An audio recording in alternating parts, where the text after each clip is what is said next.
10 अगस्त 2021 को एक बहुत ही महत्वपूर्ण विधेयक लोकसभा में पास किया गया है और यह इम्पोर्टेंट बिल है 127वां संविधान संशोधन विधेयक।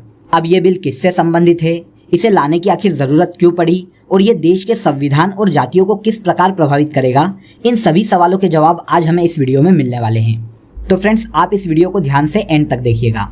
तो चलिए सबसे पहले मैं आपको बता देता हूँ कि 127वां संविधान संशोधन विधेयक आखिर किससे संबंधित है। तो देखिए, 127वां संविधान संशोधन विधेयक जो है वो भारत के सभी राज्यों को और केंद्र शासित प्रदेशों को अपनी खुद की ओबीसी सूची बनाने का अधिकार प्रदान करता है। मतलब अब भारत के सभी राज्य अपने राज्य में खुद की ओबीसी सूची बना सकते हैं और किसी भी जाति को उस ओबीसी सूची में शामिल कर सकते हैं। तो अब क्वेश्चन आता है कि क्या इसके पहले राज्यों को यह अधिकार प्रदान नहीं किया गया था। तो देखिए दोस्तों, इसके पहले भी भारतीय संविधान में यह अधिकार राज्यों को दिया गया था। भारतीय संविधान में शामिल मौलिक अधिकारों के आर्टिकल 15(4), 15(5) और 16(4) में राज्यों को यह अधिकार दिया गया था कि राज्य सामाजिक, आर्थिक और शैक्षणिक रूप से पिछड़े हुए जो लोग हैं या फिर जो जातियां हैं उनके लिए रिजर्वेशन की व्यवस्था कर सकती है। तो 127वें संविधान संशोधन विधेयक के पहले भी राज्यों को यह अधिकार प्राप्त था। तो फिर अब इस बिल को लाने की जरूरत क्यों पड़ी। तो देखिए, ये जो बिल लाया गया है ये 102वां जो संविधान संशोधन था उसके कुछ ऐसे प्रावधान जो कि स्पष्ट नहीं थे उनमें परिवर्तन के लिए लाया गया है। ओके, तो अब जान लेते हैं कि 102वां संविधान संशोधन क्या था और इसके कौन से प्रावधान को बदला जा रहा है। तो देखिए, भारत के संविधान में 102वां संविधान संशोधन जो है वो 2018 में किया गया था और इस संविधान संशोधन के तहत देश में राष्ट्रीय पिछड़ा वर्ग आयोग को संवैधानिक दर्जा दिया गया था। राष्ट्रीय पिछड़ा वर्ग आयोग की स्थापना की अगर हम बात करें तो ये 14 अगस्त 1993 को की गई थी दोस्तों। 102वें संविधान संशोधन के द्वारा इसे संवैधानिक दर्जा दे दिया गया। यही वो आयोग है दोस्तों जो कि केंद्र को सामाजिक और आर्थिक रूप से देश में जो पिछड़ी हुई जातियां हैं उनकी पहचान करने और उन्हें पिछड़ी घोषित करने का अधिकार देता है। ऐसी कंडीशन में देखिए, केंद्र ही यह तय कर सकता है कि कौन सी जाति पिछड़ी है और कौन सी नहीं है। बाद में राष्ट्रपति इनकी सिफारिशों को अनुमोदित करता है। ऐसी कंडीशन में देखिए, यही प्रावधान इस विवाद का कारण बन गया है क्योंकि यहाँ पर स्पष्ट प्रावधान किया गया है कि केवल केंद्र ही यह कर सकता है। मतलब केंद्र को ही यह अधिकार है कि वो किसी भी जाति को सामाजिक और आर्थिक आधार पर पिछड़ी हुई जातियों में कैलकुलेट कर सकता है और इसी को आधार बनाकर सुप्रीम कोर्ट ने अपने डिसीजन में राज्यों द्वारा बनाई जाने वाली ओबीसी की जो सूची है उसे अवैधानिक या असंवैधानिक घोषित कर दिया था। अब देखिए, इस संविधान संशोधन के द्वारा भारतीय संविधान में आर्टिकल 338(b) और आर्टिकल 342(a) जोड़े गए थे। अगर इन दोनों ही आर्टिकल के प्रावधानों की बात करें तो आर्टिकल 338(b) के तहत जो राष्ट्रीय पिछड़ा वर्ग आयोग है उनकी संरचना, कर्तव्य और शक्तियों का उल्लेख किया गया है। मतलब राष्ट्रीय पिछड़ा वर्ग आयोग में कितने सदस्य होंगे, उसकी संरचना कैसी होगी, उसके कार्य कैसे होंगे और उन्हें कौन कौन सी पावर दी जाएगी, इन सभी प्रावधानों का उल्लेख आर्टिकल 338(b) में किया गया है जो कि राष्ट्रीय पिछड़ा वर्ग आयोग से संबंधित है। इसके अलावा देखिए, 342(a) में राष्ट्रपति को यह अधिकार दिया गया है कि वो सामाजिक और शैक्षणिक रूप से जो पिछड़े लोग हैं या जो पिछड़ी जातियां हैं उन्हें उल्लेखित कर सकता है। क्लियर। अब हम जान लेते हैं कि राज्यों का और केंद्र का ये विवाद आखिर कहाँ से शुरू हुआ और क्यों अब इस विषय पर बिल लाने की जरूरत पड़ी। तो देखिए दोस्तों, इसकी शुरुआत 2018 में हुई थी जब महाराष्ट्र की गवर्नमेंट ने महाराष्ट्र में ओबीसी कोटे से मराठाओं को आरक्षण प्रदान कर दिया था, जिसके खिलाफ देखिए ओबीसी जाति के जो लोग हैं वो इस आरक्षण के खिलाफ मुंबई हाईकोर्ट में एक याचिका लेकर चले गए थे। लेकिन देखिए, मुंबई हाईकोर्ट ने भी इस याचिका में मराठा आरक्षण को वैधानिक बताया था। लेकिन देखिए, जब ये मामला सुप्रीम कोर्ट पहुंचा दोस्तों तो 5 मई 2021 को सुप्रीम कोर्ट की 5 जजों की जो संवैधानिक पीठ थी उसने इस मामले में अपना वर्डिक्ट दिया और शिक्षा और नौकरी में मराठा आरक्षण को असंवैधानिक घोषित कर दिया और अपने इस फैसले में 102वें संविधान संशोधन को ही उन्होंने सही माना था। लेकिन देखिए, केंद्र सरकार को इसकी बिल्कुल भी जानकारी नहीं थी कि उनके द्वारा किया गया 102वां संविधान संशोधन जो है वो किसी भी प्रकार से राज्य के अधिकारों को खत्म करता है या उन्हें डिस्ट्रॉय करता है।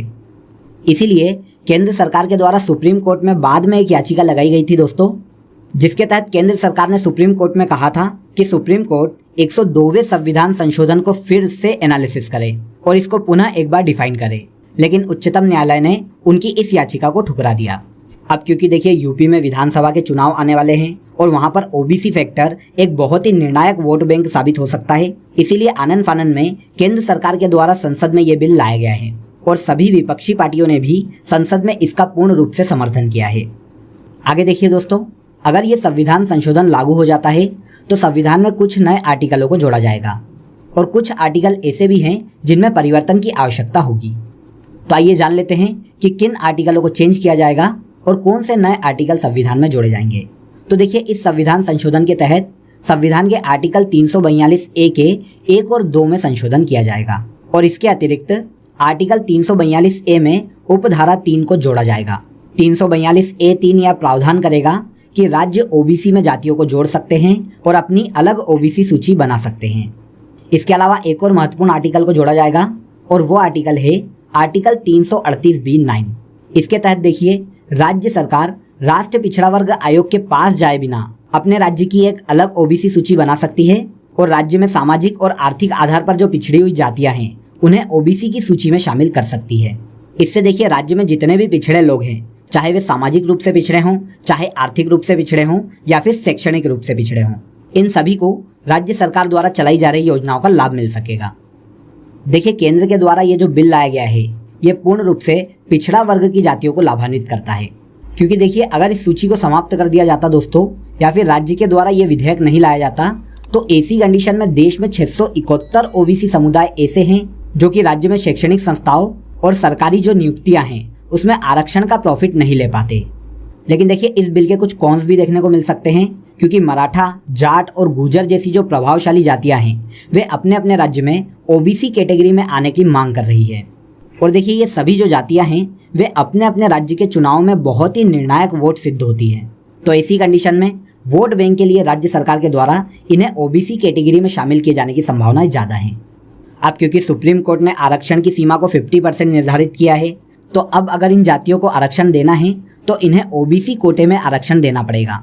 लेकिन देखिए, जो पिछड़ा वर्ग है वो जाट, मराठा और पटेल का पिछड़ी जातियों में शामिल किए जाने का विरोध करता है। ऐसे में देखिए, पिछड़ा वर्ग अपने कोटे से यहाँ पर इन्हें आरक्षण नहीं देगा और अगर ओबीसी से बाहर जाकर इन्हें आरक्षण दिया जाएगा तो संविधान में आरक्षण 50% से ऊपर चला जाएगा, जो कि संविधान के बेसिक स्ट्रक्चर को इफेक्ट करेगा। लेकिन देखिए, फिर भी ये बिल ओबीसी की राज्य सूची को बनाए रखने के लिए बहुत ज़्यादा जरूरी था दोस्तों। ओबीसी की सूची पर राज्य सरकारों को जो शक्तियाँ दी गई हैं उन्हें बनाए रखने के लिए ये संविधान संशोधन बहुत ज़्यादा जरूरी है।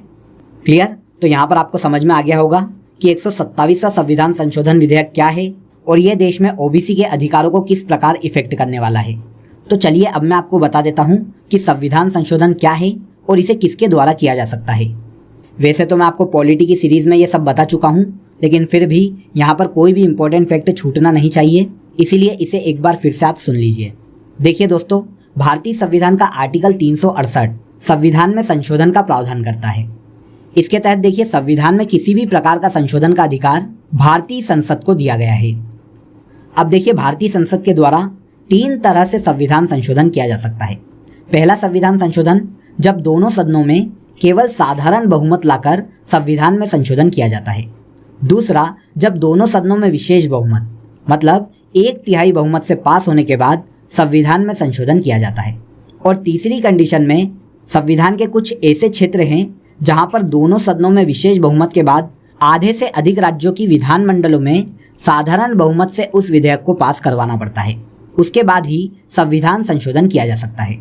देखिए, अगर राष्ट्रपति के चुनाव की प्रक्रिया बदलना है या फिर सुप्रीम कोर्ट से संबंधित कोई प्रावधान करने हैं या फिर कोई संशोधन करना है, तो ऐसी कंडीशन में तीसरे आधार पर संविधान संशोधन किया जा सकता है। अभी तक देखिए, संविधान में 104 संविधान संशोधन किए जा चुके हैं। ओके, तो फ्रेंड्स, ये ऐसे 3 तरीके हैं जिनके द्वारा संसद संविधान में संशोधन कर सकती है। अगर आपको ये वीडियो पसंद आया हो तो वीडियो को लाइक करें, शेयर करें और हमारे चैनल को सब्सक्राइब जरूर करें।